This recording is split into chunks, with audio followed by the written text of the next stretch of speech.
अवधूत चिंतन श्री गुरुदेव दत्त, श्री गुरुदेव दत्त, श्री गुरुदेव दत्त। एक साधक का बहुत अच्छा और क्यूट प्रश्न है कि सर पाप से कैसे दूर रहा जाए। मन तो उसी दिशा में दौड़ता ही रहता है, दौड़ता ही रहता है।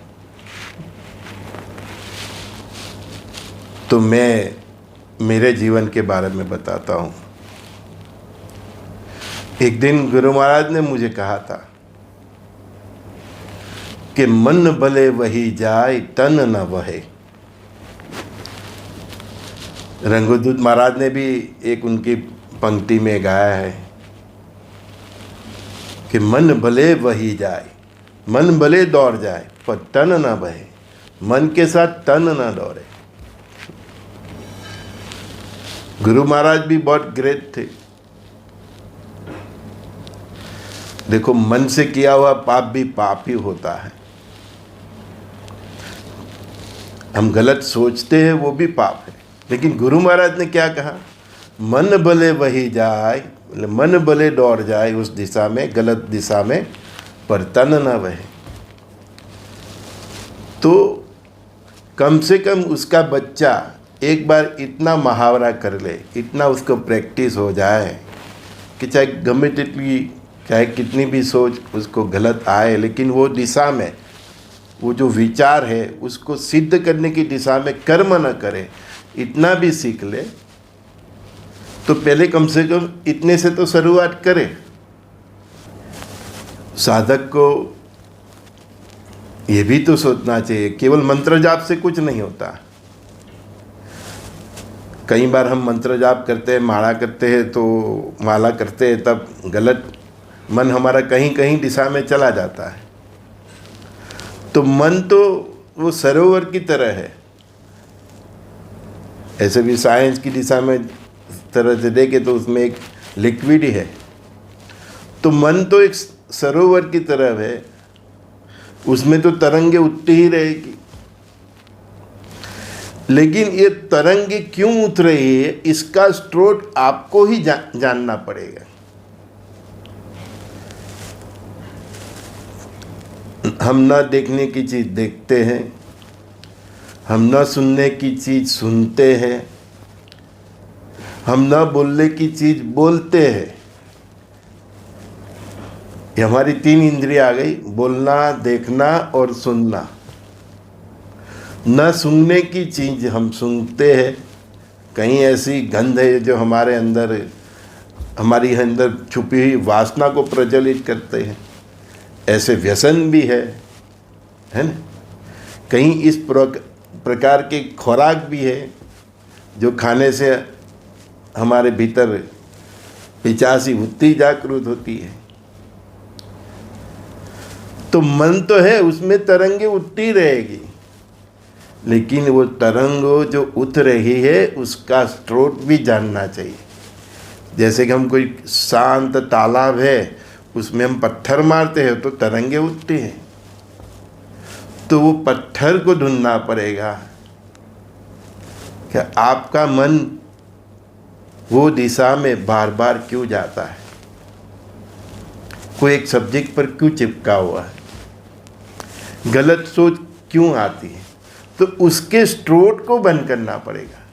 मैंने अपने कई सत्संग में और भावी के अधान के वीडियो में बोला है कि भगवान कल की रुद्र अवतार है। वो पापियों और पापियों का स्रोत को नाश करेंगे। तो हम जब आध्यात्मिक मार्ग में हैं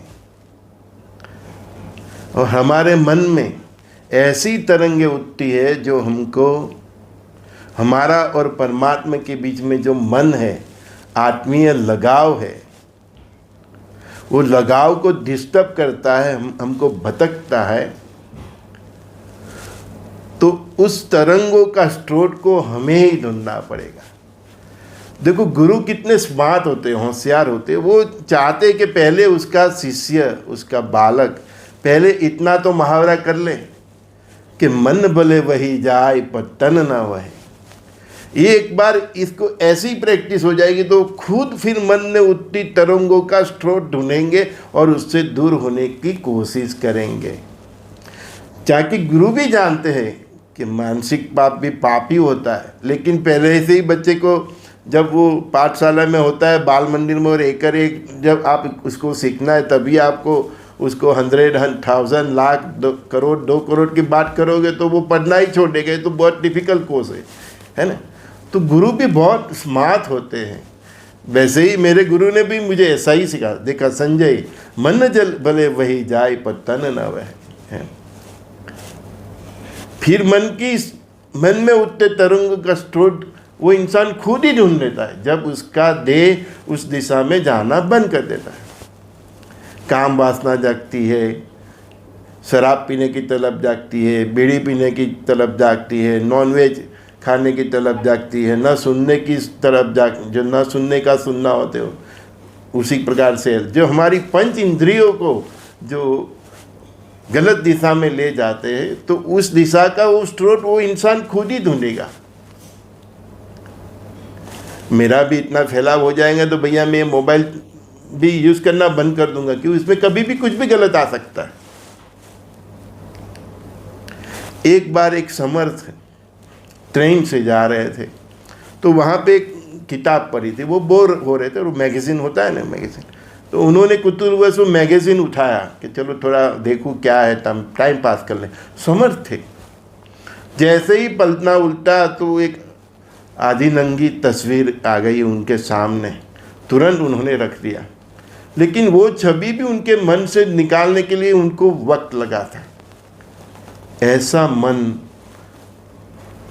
इतना नाजुक है, इतना बारीक है। तो भगवान भी जानते हैं, गुरुदेव भी जानते हैं कि कलयुग है। अगर मैं अपने शिष्य को एकदम जोर से दोष दे दूंगा कि तू सोचेगा वो भी पाप है, तो वो तो आगे चलना ही बंद कर देगा। तो पहले हल्के से, मन भले वही जाए तन न वहे। गुरु उसको ऐसे ही गुरु थोड़ा बोलते हैं, गुरु बहुत स्मार्ट होते हैं। इसीलिए हमने बोला फिर ये अवस्था, जब शिष्य एक अवस्था पास कर लेता है कि मन भले वही जाए तन न वहे, फिर उसके बाद वो खुद अपने मन के भीतर उठते तरंगों को, स्रोत को ढूंढ के उनसे दूर रहने की कोशिश करता है। फिर वो अवस्था वो प्राप्त करता है जो मैं बार बार बोलता हूँ। कौन सी? मन शुद्धि, चित्त शुद्धि, बुद्धि शुद्धि। इतना शुद्ध हो जाए तो उसका आत्मा का प्रकाश प्रज्वलित हो जाए तो हो गया आत्मा शुद्धि। आत्मा शुद्धि हो गया तो उसका व्यवहार शुद्धि।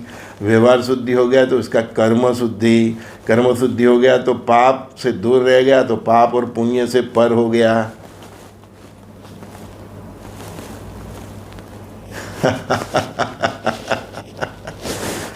बहुत सरल है, बस इस तरह अपने आप को ढाले,